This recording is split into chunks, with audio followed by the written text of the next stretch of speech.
have made a decision. I've heard William Ruto complaining that we are only talking about one term. Indeed, it's not our wish to talk about one term throughout. It's the people who are forcing us. They don't want to listen to anything else. The other day I was in Nyandarua. It's called Miharati.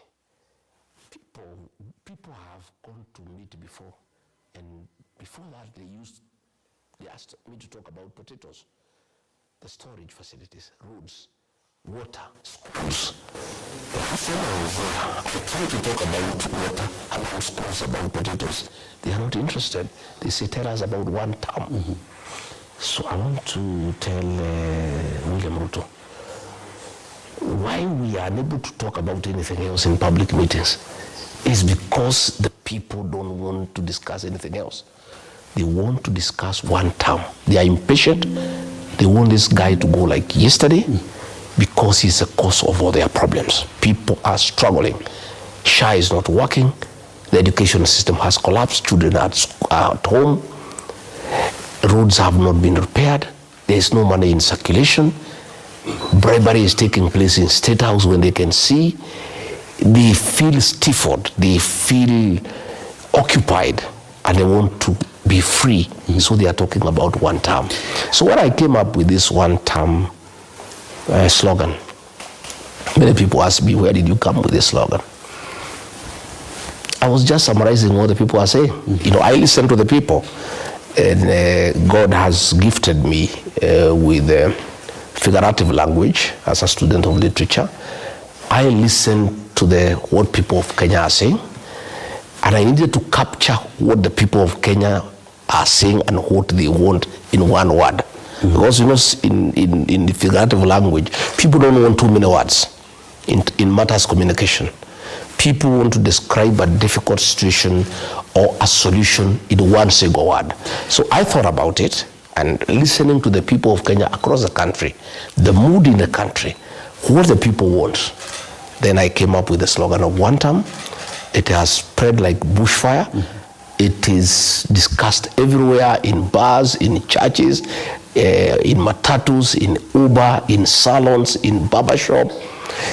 And I just listened to the people and captured their feelings, their aspirations, and what they want in one word. One word. You talk about one term, but at the time when Kenyans went to the streets to complain about the ills the government is putting on them, and one word was kufa dereva, kufa makanga. And when you talk about one term, Kenyans have insisted that it is the entire crew of politicians to go home and we reset the status of the country. How would you respond to Kenyans who say, even you, regarding Gachagua, we do not want you to lead us?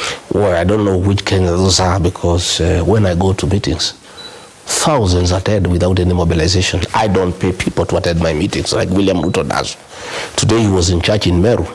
The people who went to church were paid. You know, it has reached there. He cannot talk to people without paying them. I don't pay people. I address organic meetings across the country. And people, when I turn up wherever I go, they come in thousands. So I don't know which are these Kenyans that have a problem with regarding Gachagua, and they think he's part of the problem. Yes, they considered me to be part of the problem, but along the way, I graduated into part of the solution. And one of the solutions that Kenyans want, that I have taken charge of, is one term. And Kenyans are happy with me because you remember when I went to the United States for 6 weeks and Kenyans were asking for me to come back because the one-term momentum was slowing down. And that is what Kenyans want. So what I did is, I was a part of the problem. When I realized there's a problem, I differed with William Ruto. And along the way, I graduated into a solution that has gone well with the people of Kenya. And the people of Kenya, wherever I go, I get rousing welcome. I don't pay anybody. My meetings spend nothing other than fuel and batteries for my microphones. I don't spend money. As opposed to my opponent William Ruto, because that is my opponent. For him to address any meeting, like in the Mount Kenya region, he spends a minimum of 10 million in any meeting. His MPs, they spend 2-3 million. His deputy spends about 5 million to talk to anybody. All these guys you see at attend, they are all paid. And if you don't pay them, they'll start saying one time. And even what is interesting is, because I also communicated to my people when I realized that a lot of money is being used to bribe them, I also told them, I gave them the charges to charge these guys to come and cheat them. And what has happened now is that William Ruto and his group pays Kenyans to listen to them. The minute they take off, they all start shouting one time, because we agreed that this money is stolen. In any case, even if you don't take it from William Ruto, he'll take it elsewhere. So why not? Just take it, but don't sell your conscience, and stick with what you believe in. So I don't agree with you that Kenyans say they want to get rid of everybody. If they did, the meetings I do, there will be nobody, or they will be demanding I pay them. But regarding Gachagua, you've taken responsibility of being part of the problem. And what are some of the problems we're talking about? We talk about SHA. Let's talk about affordable housing. Let's talk about taxes. During the campaign period, you and President William Ruto went across the country saying the problem with the high price of fuel in the country was because of the taxes. But what did we see once you formed the government? The taxes increased from 8% to 16%, 100% increment. As Kenyans sit here today and listen to you speak, they say you are part of the pain we feel today. We feel not comfortable to have you on board. I'll qualify that. I am not part of the problem of taxation, theft of public resources, wanton corruption. I'm not part of that. The problem I admit I am part of was bringing William Ruto to office. That I accept. And I have apologized 100 times to the people of Kenya. That I created the mess we are in by assisting William Ruto to be elected president. I accept wholeheartedly to the people of Kenya that I created a problem in Kenya, and I take responsibility. But I've also told the people of Kenya, now that I admit I made a great mistake in creating the problem, the mistake called William Ruto, the greatest lie ever in the history of Kenya. For me to redeem my image, I must play an even greater role in correcting that problem by making sure William Ruto is one term. As to the problems that are in the country, as his deputy, we had no role. William Ruto is a one-man show. He runs the government single-handedly. And you can see, like now, he's doing roadside declarations. Yesterday he was in Vihiga, and somebody there, an MP, complained about fees for IDs. And then he made a declaration there that there will be no more fees without consulting the policy makers, without talking to anybody. That's a mess we are in the country. The other day you saw teachers come to State House for bribes. And then he made a unilateral declaration that 20% of those houses will go to teachers without talking to the minister, without talking to the directors, without talking to the people who made this policy. That's the way this country is run. You know, that is the way this country is run. And therefore, I absolve myself from any blame, because when I realized that as deputy I had no role, the ministers had no role, the PSs had no role, I started having a fight with him within, until it reached a place we could not agree, and he made a decision to throw me out, which is okay, you know. But I realized, and after the first 1 year, that the Kenya government, led by William Ruto, had become a criminal enterprise. Theft of public resources, misappropriation of funds, decisions that are of commercial interest to him and his family. And I couldn't take it, because that is not what he had told me when we were forming government. That is not what he had told the people of Kenya. If you look at this decision to sell Kenya Pipeline, Kenya Pipeline is valued at 600 billion. It's being sold for 100 billion, you know? And the valuation has not included land in Mombasa that is worth about 40 billion. And this company is being bought by a Nigerian who is an in-law to President William Ruto. And that I know, because I was there. And I had refused when the matter was brought to the cabinet committee that I chaired. How do you sell strategic installations of the country?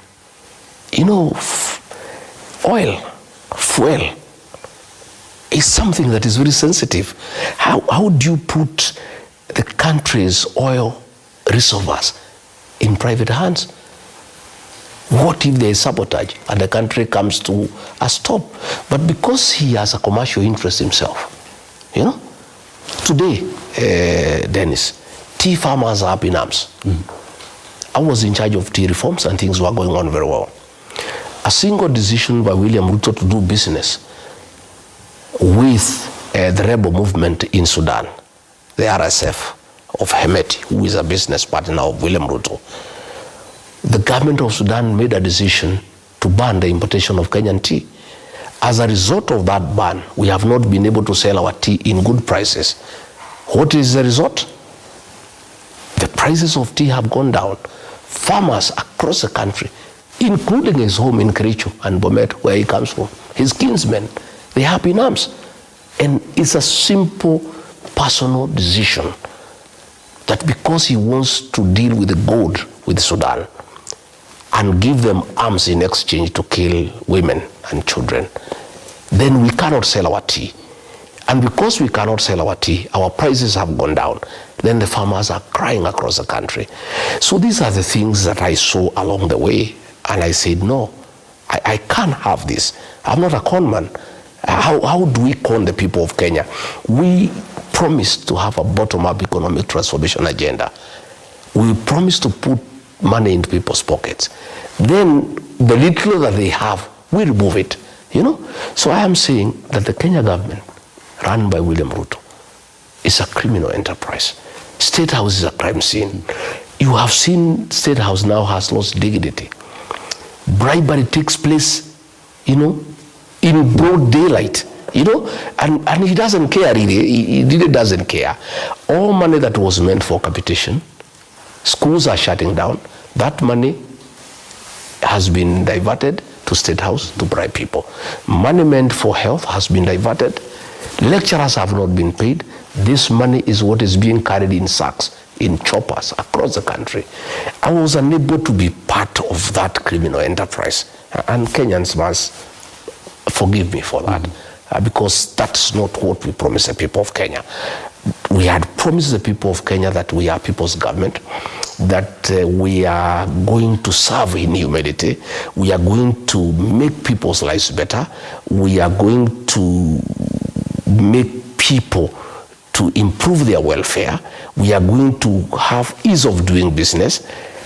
But where we are, my friend, the country is on its knees. We talk about privatization of state resources. You've mentioned KPC to be specific. You say that the valuation was not considered, that this is business because the person who's to buy it is President William Ruto's son-in-law. Yeah. What evidence do you have to show? He looked for me. Absence of evidence showing that you have these as a fact remains being hearsay.